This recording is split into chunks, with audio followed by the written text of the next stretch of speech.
I don't know if I'll ever be able to explain exactly how it felt in that moment, but I'll try. Imagine your world is steady, predictable, routine. The same couch, the same walls, the same face across the dinner table every night. Then suddenly, one phone call makes you question if any of it is real. That's what happened to me. It started on an ordinary evening, the kind you don't remember unless something burns itself into your memory and stains it forever. My husband was sitting in the living room, scrolling on his phone, a blanket thrown across his lap. The TV was on, muted. I was in the kitchen rinsing dishes when my phone buzzed. I saw my sister's name flash across the screen. She was calling from work, which was unusual because she usually texted during layovers. She's a pilot. Calm, composed, the type of person who could handle turbulence at 30,000 feet without her pulse flickering. But the second I answered, I knew something was wrong. Her voice trembled. I need to ask you something strange. Is your husband home right now? I laughed at first because the question seemed absurd. Yes, I replied, glancing into the living room where he was comfortably perched. He's sitting right there. Her voice dropped to a whisper, almost cracking. That can't be true. Because I'm watching him. He just boarded my flight to Paris, with another woman. At that moment, I swear I felt my blood freeze. I looked again at the man in my living room. He was there, flesh and bone, feet propped on the coffee table. The faint light from the TV danced across his face. He glanced at me briefly, smiled without suspicion, then looked back at his phone. I whispered back, "Are you sure? Are you absolutely sure it's him?" There was silence for a beat. Then her voice came again, firmer. I've flown enough hours to know when my eyes aren't tricking me. It's him. He's sitting in business class, aisle seat. And he isn't alone. That whisper was a knife, sharp enough to slice through the thin fabric of my reality. I opened my mouth to reply, but before I could, I heard the sound that made my stomach twist. The door behind me opened. I froze. The phone nearly slipped from my hand. I turned, slowly, as if bracing for something impossible. The front door clicked shut. I heard the shuffle of keys on the counter. And then footsteps. Someone had just walked into my house. But my husband was already sitting in the living room. I don't remember breathing. My body went cold, like every drop of warmth had been drained out of me. I looked at him, the man I thought was my husband, sitting no more than 15 feet away, casually scrolling as if nothing had happened. And yet I could hear the undeniable sound of another set of footsteps moving closer. The voice on the phone whispered again, "Urgent now. I have to go. They're closing the cabin door." And just like that, she hung up. I wanted to scream for her not to, but my throat locked. My eyes darted toward the living room. He hadn't reacted.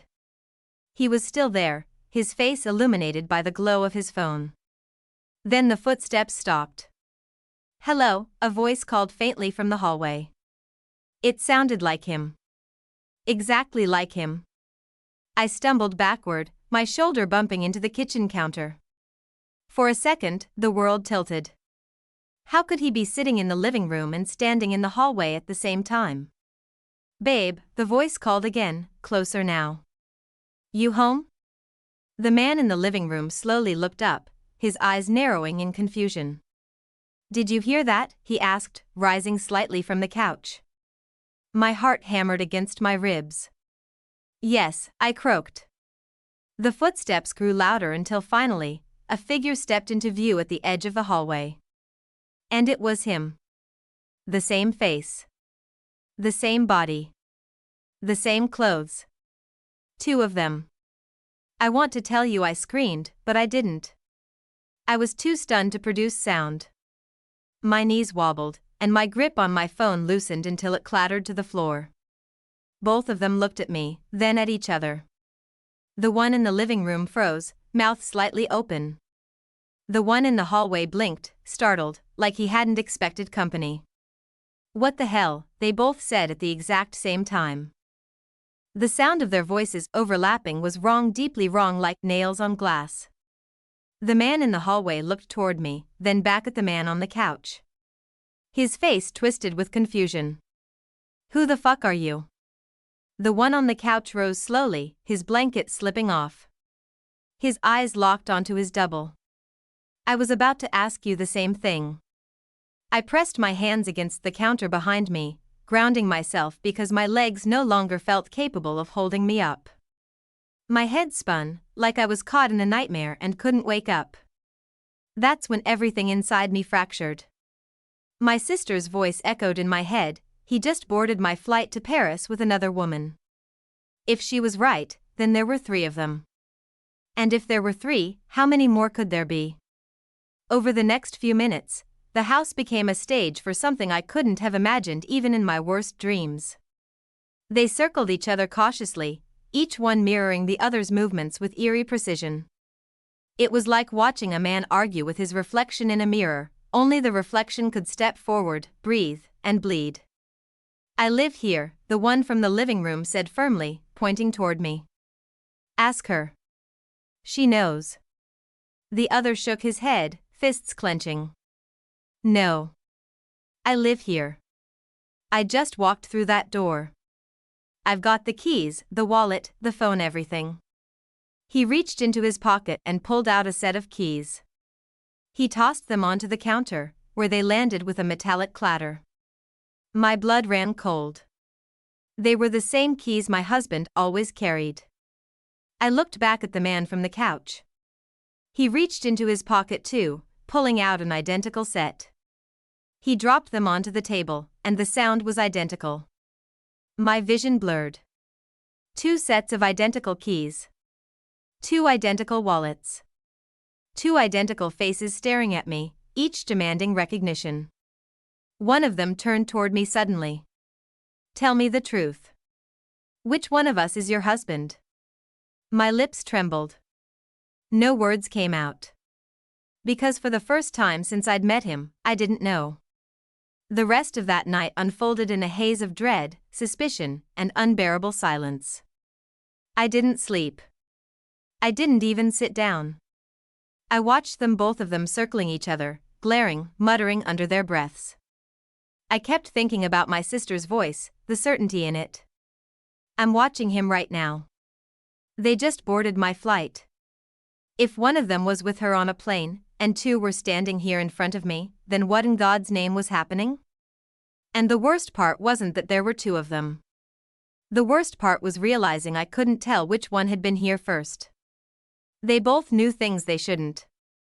They both spoke with his voice, his tone, his little quirks. When I asked them about our wedding, they both described it perfectly. When I asked about the first time we met, they recited the details like a script. It was flawless. Too flawless. Almost like they'd been rehearsing. By the time the sun came up, I was shaking so badly my teeth chattered. The world outside looked normal, neighbors leaving for work, kids waiting for the bus, but inside my house, reality had split in 2. 2 men claiming to be my husband.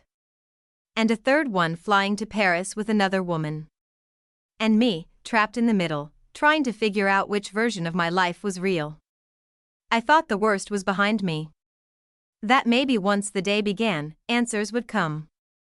But I was wrong. The real nightmare was only just beginning. When the morning light spilled across the living room, it didn't bring comfort.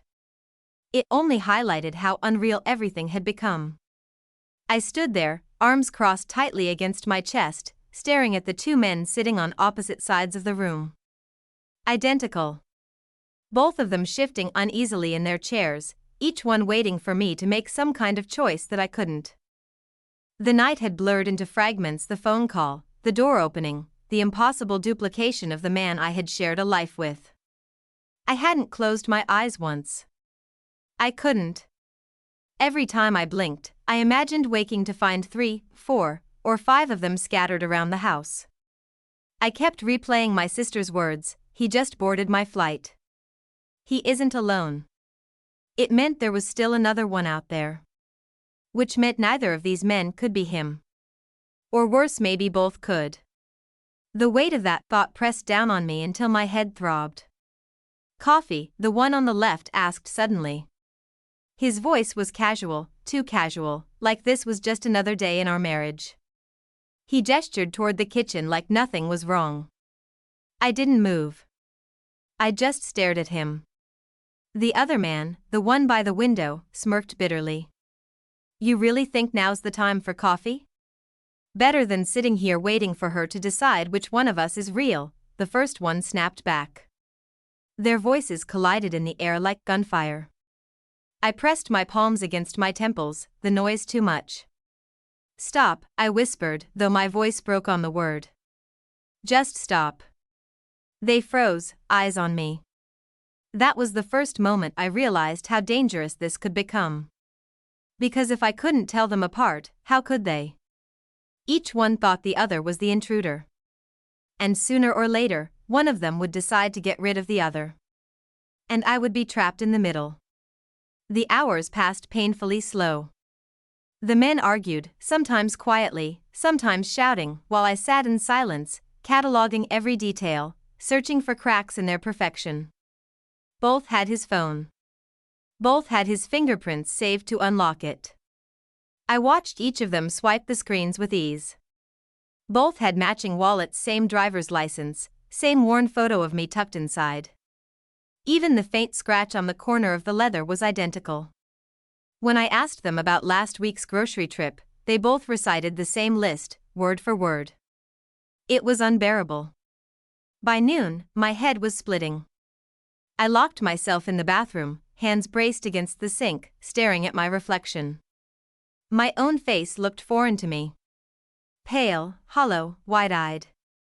I whispered to myself, maybe I'm the one who's losing it. Maybe there aren't two of them. Maybe I'm just breaking. But then I'd hear their voices through the door, overlapping, contradicting, demanding. Proof that I wasn't imagining it. Proof that this nightmare was flesh and blood. I thought about calling my sister again, but she would be unreachable mid-flight. And what could I even say? There are two of him here, both claiming to be real. She'd think I'd lost my mind. Maybe I had. That night, exhaustion dragged at me, but I refused to sleep. The two of them stayed in opposite corners of the room, glaring. At one point, I thought maybe they'd fight, maybe one would finally lash out. But instead, they settled into a stalemate, as though each was waiting for me to pass judgment. I wanted to scream at them both, "I don't know who you are anymore." But saying it out loud felt too dangerous. So I kept my silence. On the second day, things got worse. The one who'd been sitting on the left, I'll call him couch, started shadowing me, offering to make breakfast, to fix the leaky faucet, to drive me to work. He clung to normalcy like a lifeline, trying to prove he was the husband I knew. The other, I'll call him door, grew colder, sharper. He didn't play it routine. Instead, he demanded answers. He'd corner me in the kitchen, stare at me with those identical eyes, and hiss, "You know it's me. You have to. Why won't you just say it?"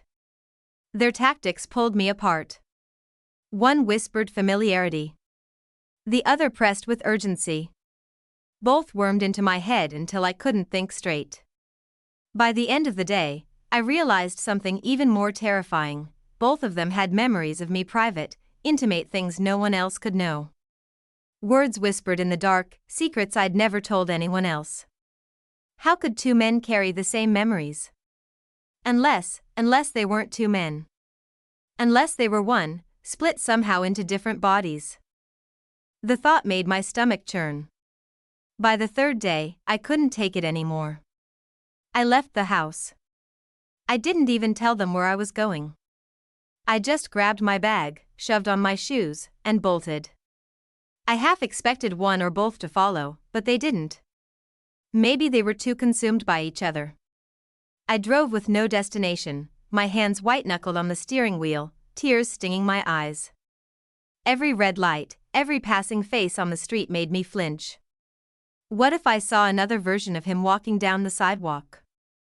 What if I looked in the rearview mirror and he was sitting in the back seat? Paranoia chewed at me until I could barely breathe. I pulled over in a grocery store parking lot and sobbed into my steering wheel. Not loud, not dramatic, just the kind of broken, breathless sobs that scrape your throat raw. I didn't know who my husband was anymore. Worse, I didn't know who I was in relation to him. If he could be duplicated, then what did that make me? Just a wife in one of many versions of his life? A placeholder? A test? The questions gnawed at me until I couldn't stop shaking. When I finally dragged myself home, night had fallen again. The house was too quiet. I stepped inside cautiously, my heart hammering, expecting to see them both waiting, ready to resume their standoff. But the living room was empty. For a fleeting second, relief washed over me. Maybe they were gone. Maybe I had imagined it all. But then I saw it, the faint glow under the bedroom door. I crept closer, pressing my ear against the wood. And I heard them. Two identical voices, low, urgent, whispering to each other. But not arguing. Not fighting. Conspiring. I staggered back, a gasp catching in my throat. My knees nearly buckled. They weren't enemies anymore. They were working together. That night, I didn't sleep at all. I sat on the kitchen floor with the lights off, hugging my knees to my chest, staring at the darkened doorway, listening to the muffled voices upstairs. Every time I closed my eyes, I saw their faces, two shadows merging into one, two sets of eyes staring down at me. By morning, I realized something bone deep: it didn't matter which one was the real husband. Because neither of them was safe anymore. And neither was I. I didn't plan to confront them. Confrontation felt like a certainty, in the way a car crash feels inevitable once the other driver drifts into your lane, something you can only delay, never prevent. But the truth has a way of pushing you forward when fear tries to shove you backward. By the fourth morning, fear had become action. I had spent 3 days in a fog of avoidance and watching, of letting them fill the house with their identical presences while I catalogued the differences like a forensic technician. Small things initially: the way one chewed his lip when he was thinking, the slant of a wrist, the tiny scar near the hairline that pulled one eyebrow higher when he smiled. But those differences were fragments, not answers. They proved only that two people could wear the same face and carry the same life and still be different in ways that mattered. I wanted to know how wide that difference could go. So I decided to provoke the fracture. I would ask them questions no one else could answer, things that only my husband and I had shared. If both answered identically, then I would be forced to move beyond words into something more concrete. If they didn't, a crack would open, and I could maybe wedge a crowbar in there and pry the truth out. I called them into the kitchen like a referee calling boxers to the center of the ring. Both arrived with the same measured, identical steps, as if they had rehearsed the walk. They stood opposite each other at the island, eyes narrowed in that peculiar combination of menace and plea I now recognized. Each of them expected me to pick a side. "Sit down," I said. My voice surprised me, low, steady, professional. I took the chair at the head of the table like someone about to administer an interrogation. They sat on either side, mirroring each other in a gesture that had once comforted me and now made me queasy. "Tell me about the night the heater broke 3 years ago," I said. "Not the part everyone remembers. Tell me what I said in the doorway when you helped me carry the heater out." They both flinched. For the first time in days, the air between them shifted. Each opened his mouth, then paused, and the pause was different. One inhaled slowly, searching memory. The other looked at me directly with eyes that seemed to ask permission to betray me. "You said," the left one began. "You said," the right one mirrored, the words aligning like a poorly synced film. But they finished differently. The left one said, "You said, if this thing buzzes one more time, I'm going to sell it at a yard sale and pretend I never loved it." The right one said, "You said, if this thing buzzes one more time, I'm going to throw it in the river and be done with it." Tiny. Inconsequential. But it was different. I felt the room tilt with the realization. The man on the left couch sighed and smiled in a way that had once been irresistible to me. The man on the right door looked away, jaw tight. Okay, I said. Good. Remember when we hid our spare key inside the ceramic owl on the porch? What was in the owl? Don't tell me what everyone would know. Tell me what was inside it when I moved it to clean it out. What was under the key? Both hesitated again. The answers diverged like strands. One remembered the torn grocery list folded twice, the other remembered a tiny Lego soldier I'd tucked there as a joke months earlier. Neither remembered both. It shouldn't have surprised me, but it did freshly, like a slap. Their memories overlapped, but they didn't mesh. They were not the same mind wearing the same face. The divergence multiplied like a tumor. The more I asked, the more fractures I pried open. Both carried versions of our life, but each version omitted and substituted different details. It was like they were reading from two different drafts of the same biography, both accurate but edited differently. Still, questions alone weren't enough. You can string together recollections until they form a tight rope, but rope doesn't prove what a person is. It proves only what they say. I needed something I could hold, examine, turn over in my hand. So I moved to objects. I want to see your phones, I said suddenly. They both hesitated. Both of them swore identical protestations. Why? And it's private, and we don't keep anything. Now, I said. They handed me their phones.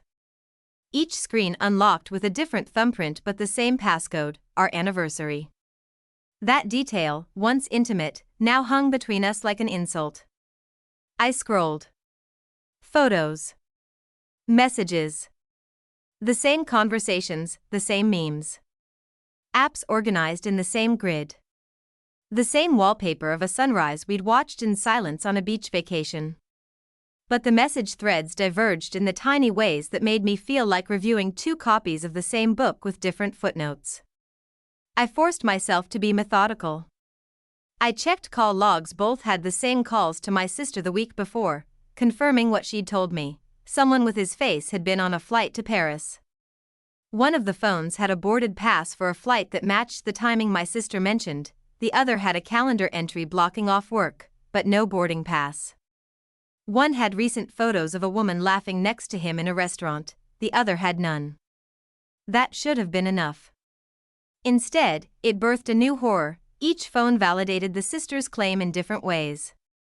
Each suggested the possibility that there was indeed a third person or that one of these men had traveled while the other remained home. Their alibis overlapped but never coincided perfectly. Confused and cold, I switched tactics. Wallets, I said. Show me the billfold. They did. I sat on the floor and took them in turn, examining IDs, cards, the scant crumpled receipts that gather between leather like dead leaves. The driver's license on both had my husband's name. The photo in both was the same, a year old but recognizable.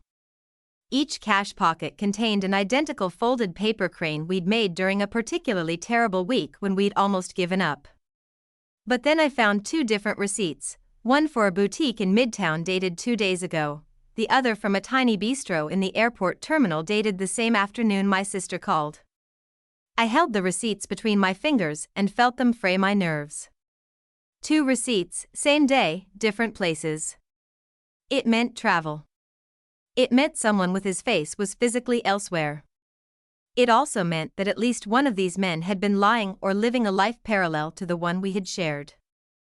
I think one of you was on that flight, I said finally, and my voice trembled with the admission. They stared at each other, then at me. For the first time, their eyes didn't match. The left one's pupils were slightly more dilated. The right one had a new, small bruise forming at his temple. He swallowed. I don't know what to tell you, he said. I was here. I went to the store. I put the receipt in my pocket because I meant to return something. The other, the one with the bruise, said, I was home. I slept on the couch. We watched an old movie. Both statements could be true. Both could be false. The house had become a stage where truth and performance clashed until neither of them looked like the original. I needed evidence with a chain of custody. I needed records, cameras, strangers' testimony. And for the first time since all of this began, I thought about the one place in the neighborhood that might have captured what I needed, the corner convenience store with the security camera, the one we walked past every morning for coffee. It was ridiculous to think that a dingy little camera could solve this. But my life had come to cling to ridiculous things. If there were indeed copies of him running around, maybe they couldn't all be everywhere at once. Maybe the footage would show where he'd been at specific times. It was a thin hope, but it was something to do. I left them sitting at the table like two statues and drove to the store with my hands shaking on the steering wheel. The clerk recognized me and listened without judgment when I asked to see the footage from the night my sister called. He was hesitant. "We only keep footage for 3 days," he said. "You might be lucky." I felt lucky, like a person bitten by a snake feels lucky that the venom didn't reach their heart. The footage was grainy, as expected, but it showed a man who looked like my husband walking past the store at 9:18 p.m. The same time the call had disconnected. He was carrying a small duffel bag. The footage showed him entering, then leaving. The timestamp matched. My hands trembled so hard I could barely sign the release form. "Do you want me to copy it?" the clerk asked. "Yes," I said without thinking. "And check if anything else matches the time between 9 and 10. Someone might have picked him up." He nodded and set to work. While he pulled the clip, my phone buzzed. I checked the screen and almost dropped it. "My sister, call me. Urgent." I pressed the green icon and heard her voice, lower than the last time, taut. "I saw him," she said immediately, no greeting. But here's the thing, he wasn't alone. There was a woman with him. But there she paused, and I heard the timbre of the airplane in the background. "There's something off. She wasn't just a woman. She looked like a version of you." My stomach folded on itself. "What do you mean, like a version of me?" "A woman who I don't know." "She had your eyes. From the distance I was standing, she looked like you. And they were laughing. Really laughing. It looked intimate." "Did you get a picture? Did you talk to her?" "No. I was on duty. I took a quick picture of him through the window because I thought it would help when I called you." He saw me and the woman grabbed his arm. He looked surprised. He was also smiling like he knew her. The clerk called my name. "Got it," he said, handing me a thumb drive. "It's not high def, but you'll see enough." Back in the car I watched the footage until the image blurred. There he was, unmistakable even in grain, my husband, walking across the terminal with a woman whose face my brain insisted on overlaying with my own. It was like watching two transparent sheets superimpose the outline of me and the silhouette of the stranger coalescing into something obscene. I drove home with the clip in my pocket and a new kind of dread settling in. Whatever this was, it wasn't just duplication. It was substitution. It was theft. It was a version of my life being lived elsewhere, and maybe around that same kitchen table where my duplicates argued quietly, there was a version of me that sat on someone else's couch and watched someone else hold a photo of me in their phone. When I returned, they were both there, sitting in exactly the same chairs, as though I'd never left. That steadiness was the most maddening thing. Life continued while my world split. They looked up as I entered. Both of them were calm in a way that made me sick. "Well?" Couch asked. "What did you find?" I didn't hand them the thumb drive. I dropped it onto the table between them like a bomb. Their eyes flicked to it, then to each other. For the first time, a flash of something like fear passed over both faces. "Footage," I said. "The corner store. The terminal." He was on a flight.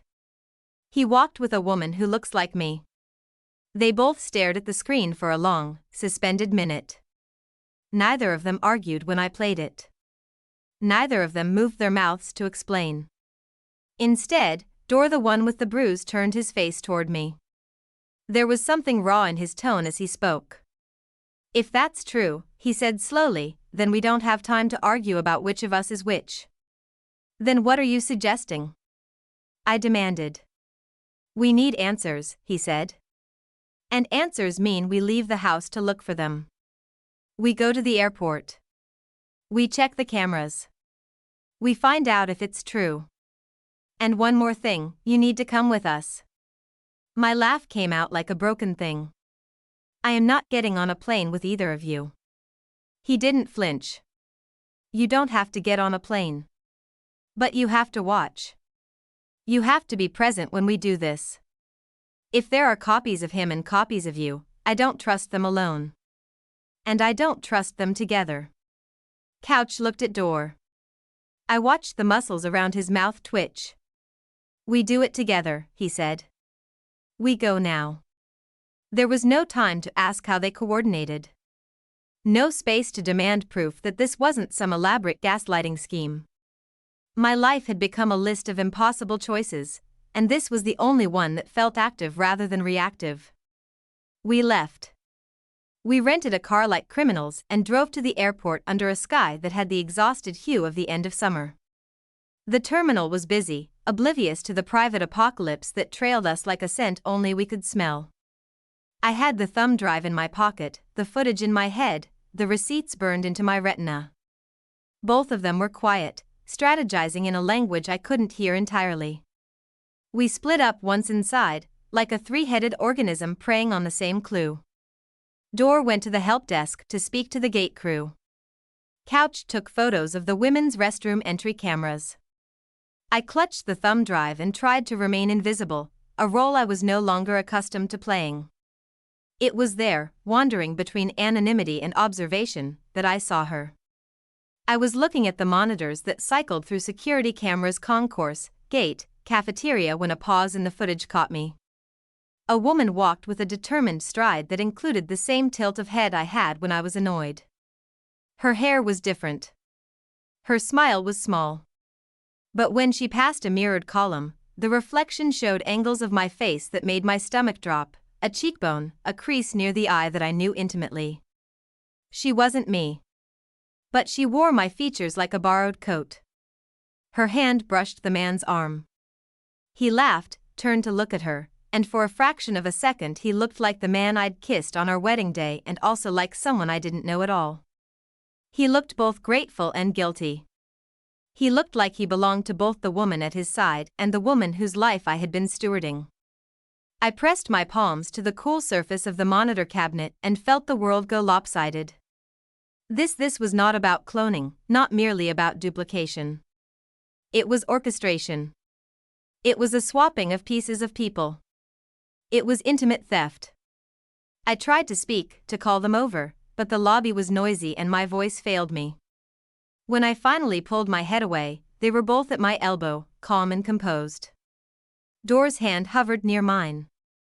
Couch's eyes were focused on the screen, but he was reading something else, a map, a plan, a directory.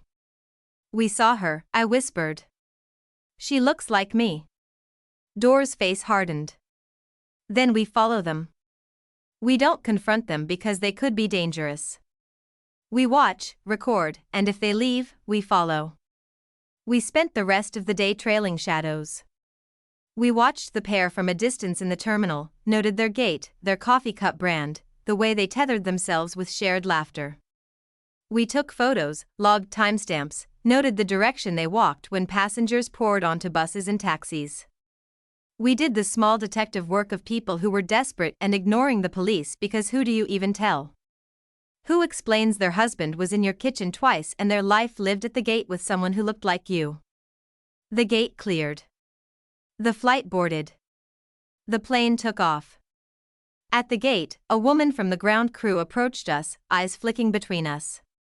"Sir," she said to Dor. "We have you on camera leaving the terminal about an hour ago. Are you reporting a lost item?" Dor swallowed a lie like a bitter pill. "Yes. I think I left my bag on the bench. Can we review footage?" The woman hesitated. I need ID.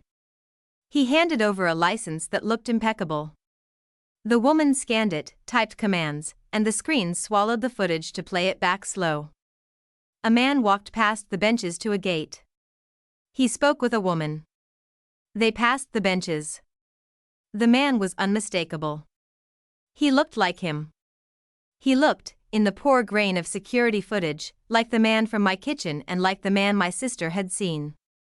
He laughed with the woman who wore my features. I felt the floor tilt again. But this tilt had a new edge. The footage suggested they were leaving, literally or figuratively.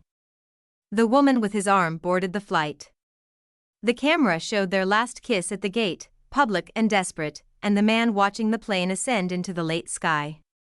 For a moment I had the absurd urge to run onto the tarmac and seize the plane like a child demanding a toy back. The law and sensibility are two rails you stay between, but they didn't feel like rails anymore, they felt like cotton rope. Dor put a hand on my shoulder. We have to find them, he said. Where? I asked, my throat tight. If they're on a flight now. Then we find who they are meeting when they land. We follow this thread until it unravels. He spoke like a man with a plan. Couch did not object.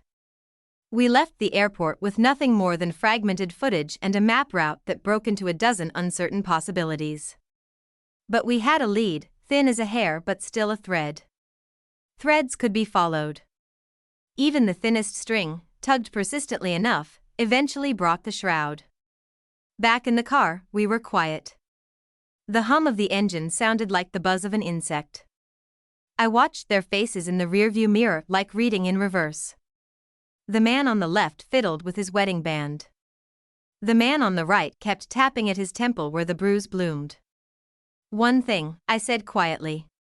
If we find them, if we get close, I want to know everything. No more secrets between us. They both nodded at once, identical in the gesture. As we drove into the thinning light, a new kind of alliance formed under that nod, survival, not of marriage or fidelity or truth, but of whatever each of us had once been. It was a fragile alliance, held together by panic and purpose. It was the closest thing to a plan I had felt in weeks. We were following a phantom. But sometimes phantoms leave a trail. Sometimes a phantom is just a man carrying a duffel, walking toward a gate, and sometimes, if you look hard enough, you catch the shape of both hands working on the seam. We would follow the seam. The drive back from the airport was silent, but not peaceful. It was the kind of silence that hums in your bones, that fills every gap where words should live. Both of them sat like statues, their identical faces cast in shadows by the dim streetlights passing over us. I gripped the steering wheel tighter than I ever had before, because I realized something awful. I wasn't driving with my husband. I was driving with two strangers who wore his face. And worse, for the first time since this began, they were no longer just desperate to prove themselves. They were working together. When we got home, the house felt smaller. The walls seemed to lean in, suffocating. I set my bag down on the counter and watched them move around each other in eerie synchronicity, as though they had silently agreed on a choreography. One fetched glasses of water without asking. The other locked the front door and checked the windows. The domesticity of it made me shiver, two versions of him performing the roles of protector and provider, roles that had once belonged only to one man. I couldn't take it. I slammed my hand on the counter. Stop, I said. My voice cracked but held enough force to freeze them mid-motion. You can't both do this. You can't both act like you belong here. One of you isn't real. One of you is lying. And if you expect me to keep pretending I don't notice, you're wrong. They exchanged a glance, quick, sharp, like electricity sparking between wires. Then let's find out, said Couch, his voice steady. Dor nodded slowly. We can't keep circling each other. It ends tonight. The way he said it chilled me. Ends. Not resolves. Not clears up. Ends. I barely slept that night. They stayed awake too, pacing, whispering, sometimes falling into a tense silence that was somehow worse than their arguments. I lay in the dark, listening, half expecting to wake and find one had killed the other in his sleep. But morning came, and both were still alive. It was me who made the next move. I couldn't live like this anymore. I needed answers, even if they tore me apart. So I went searching. I started small. Drawers, pockets, the places where secrets hide. I searched the laundry basket, the garage, the car glove box. I found duplicates of everything: 2 identical sets of receipts, 2 nearly identical jackets, 2 razors dulled to the same degree. But then I found something that made my breath hitch. In the basement, tucked behind the water heater, was a box. Not an old cardboard box, but a sleek black one, with a biometric lock on it. I had never seen it before. My hands trembled as I carried it upstairs.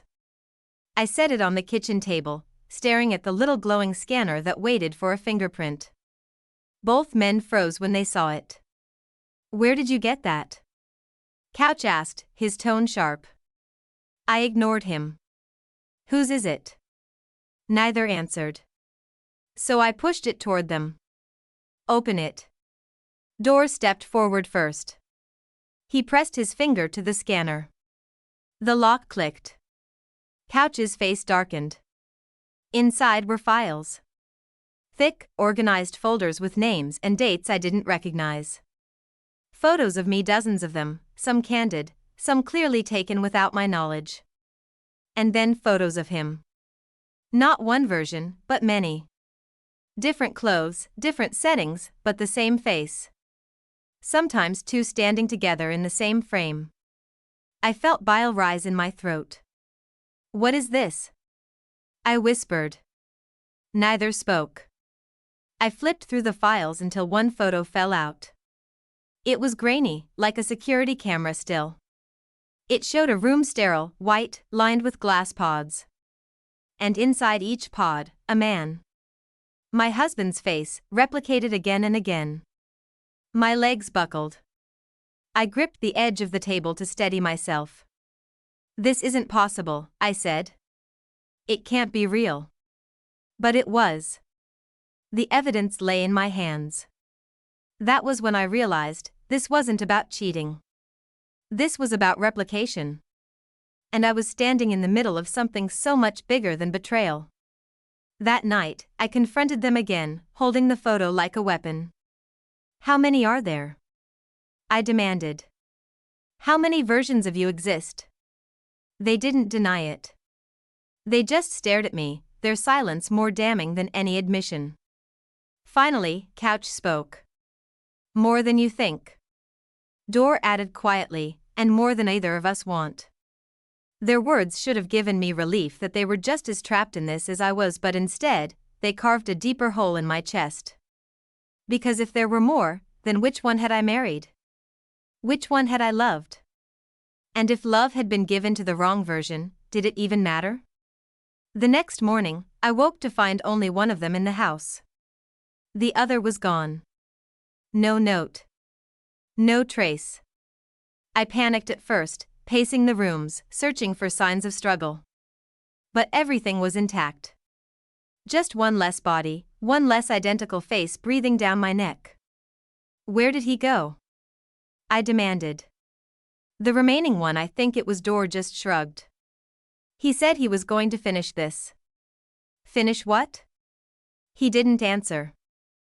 That's when I realized the danger wasn't just in duplication. It was in whatever plan they had that I wasn't part of. I decided to follow. I tracked him to an address scrawled on one of the receipts I'd pulled from the wallet. It led me to a warehouse on the outskirts of town, its windows blacked out, its gates chained. I parked down the street and crept closer, my heart pounding so loud I swore it would give me away. Through a crack in the door, I saw it. Rows of glass pods, just like the photo. And inside them faces. His face. Dozens. Hundreds. Floating in some kind of suspended liquid, their eyes closed, their bodies slack. My knees went weak. I stumbled back, slapping a hand over my mouth to keep from screaming. This was real. All of it. Suddenly, I heard voices. 2 of them. I ducked behind a stack of crates, peering through the slats. It was him. 2 of him, walking side by side, their conversation low but urgent. "We can't keep this up," one said.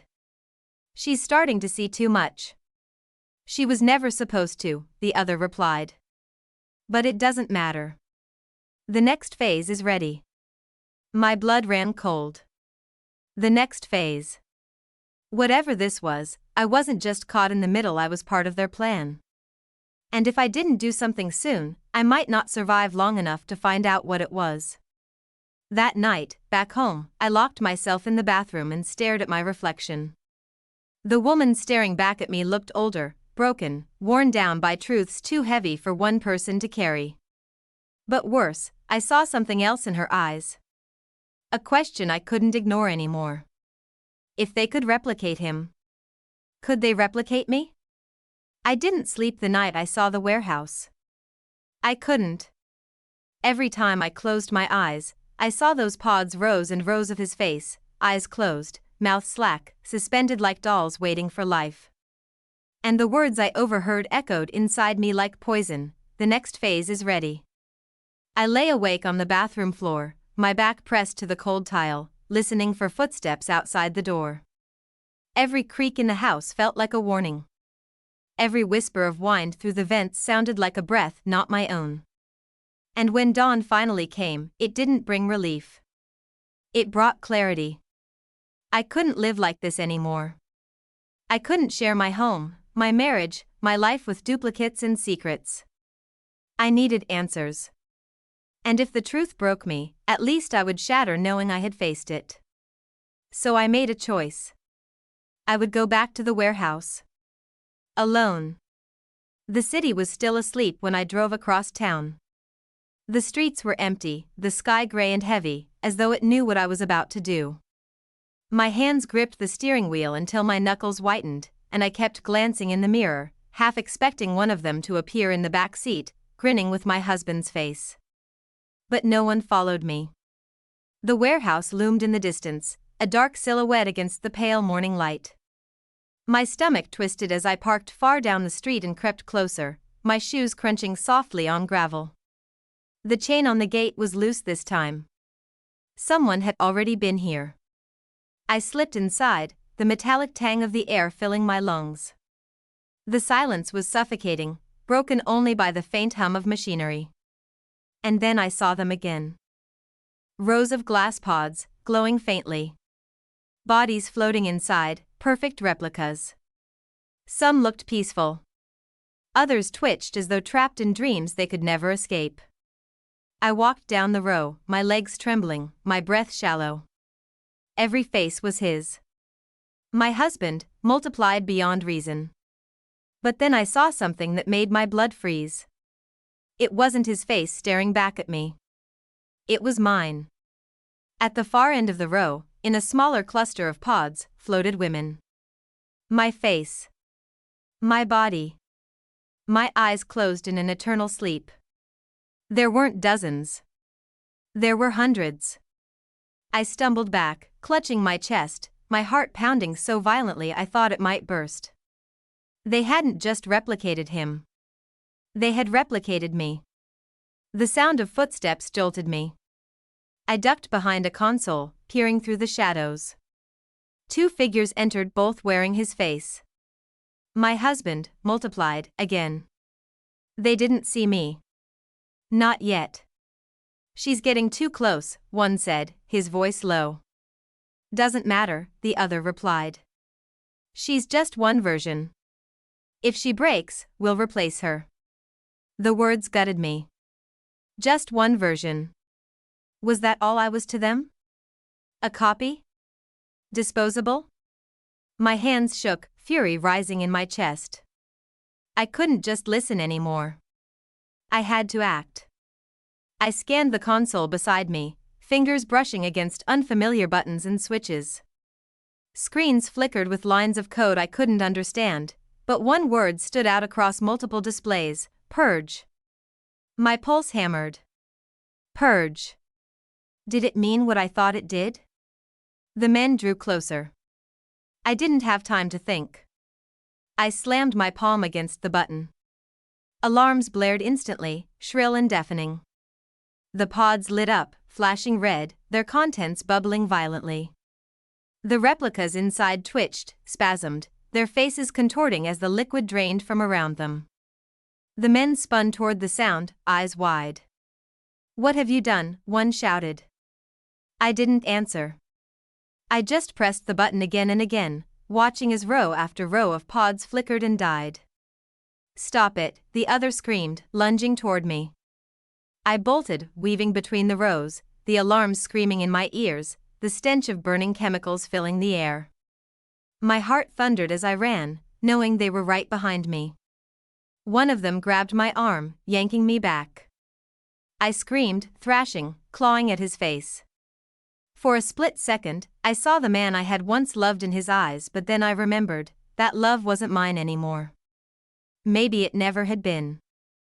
I slammed my elbow into his ribs and broke free, sprinting toward the exit. Behind me, the warehouse was chaos. Pods shattered, glass spraying like rain, fluid gushing across the floor. Replicas half-formed, gasping spilled onto the ground, writhing, choking, clawing at the air. The alarms drowned out their cries. I didn't look back. I burst into the daylight, gulping the cold air like it was salvation. My legs carried me to the car, my body shaking, adrenaline surging through every vein. I fumbled with the keys, hands slippery with sweat, and finally jammed them into the ignition. The engine roared to life. And then a shadow in the passenger seat. I screamed. He was there. My husband's face, staring at me, eyes dark and unreadable. "You shouldn't have done that," he said softly. My blood ran cold. I couldn't tell if it was couch, door, or another entirely. I slammed my foot on the gas, the car lurching forward. He didn't flinch. He just sat there, watching me, his silence heavier than any words.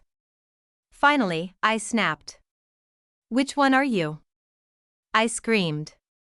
"Who are you?" He didn't answer. Instead, he smiled. And for the first time, I realized it didn't matter. Because even if I killed this one, there would always be more. It's been 3 days since then. The warehouse burned that night. I saw the flames in my rearview mirror as I sped down the highway, black smoke curling into the sky. Maybe it was destroyed. Maybe it wasn't.